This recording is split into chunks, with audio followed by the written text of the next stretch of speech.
Welcome friends. শিক্ষানুরাগী ঐক্যমঞ্চের পক্ষ থেকে কলকাতা হাইকোর্টে মামলা করা হয়েছিল শিক্ষাকর্মীদের জন্য ওয়েস্ট বেঙ্গল হেলথ স্কিম চালু করার বিষয়ে। তো তার যে অর্ডার কপি কলকাতা হাইকোর্টের থেকে পাবলিশড হয়েছে, আমি সেটাই আপনাদের সাথে শেয়ার করব। অ্যাকচুয়ালি 8টি অ্যাক্ট অনুযায়ী আমার সাথে কিঙ্করবাবুর কথা হয়েছে শিক্ষানুরাগী ঐক্যমঞ্চের পক্ষ থেকে।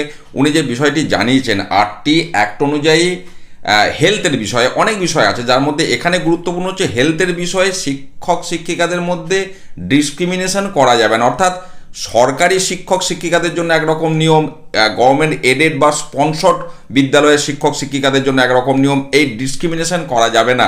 সেটাকেই একটা হাতিয়ার হিসেবে ওনারা তুলে ধরেছিলেন, পাশাপাশি হিসাব নিকাশ আরও অনেক কিছু তথ্য তুলে ধরেছেন। তো তারপরে যেটা মূল জাজমেন্ট আমি যেটা বলতে চাইছি, যে এখানে দেখুন যেটা বলা হচ্ছে, পিটিশনার যারা তারা রেজিস্টার্ড অ্যাসোসিয়েশন ডিফারেন্ট আপনার aided sponsor school institution of West Bengal, তারা 4 নম্বর পয়েন্টে যেটা বলছে, they pray for extension of the facility of the West Bengal health scheme to them, তাদের জন্য ওয়েস্ট বেঙ্গল হেলথ স্কিমটা চালু করার জন্য। এবং যেটা বলা হচ্ছে, আমি মেন জায়গাটায় যাচ্ছি, এই 6 নম্বরে যেটা বলতে চাচ্ছি, দেখুন কোর্টে যেটা পর্যবেক্ষণ, without entering into the merits of the claim of the petition, অর্থাৎ পিটিশনার যারা, অর্থাৎ এখানে শিক্ষক শিক্ষিকা গভর্নমেন্ট স্পন্সর বিদ্যালয়ের, তো তাদের এইটা পাওয়ার ব্যাপারে কতটা মেরিট আছে কি নেই এইটার বিষয়ে হাইকোর্ট ঢুকলোই না। উইদাউট এন্টারিং তারা ঢুকলোই না।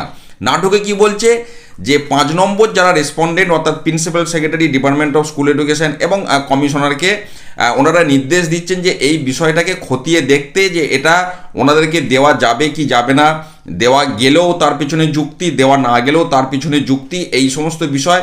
অর্থাৎ বিষয়টা স্কুল এডুকেশন ডিপার্টমেন্টের কোর্টেই বলটা আবার হাইকোর্ট ঠেলে দিল।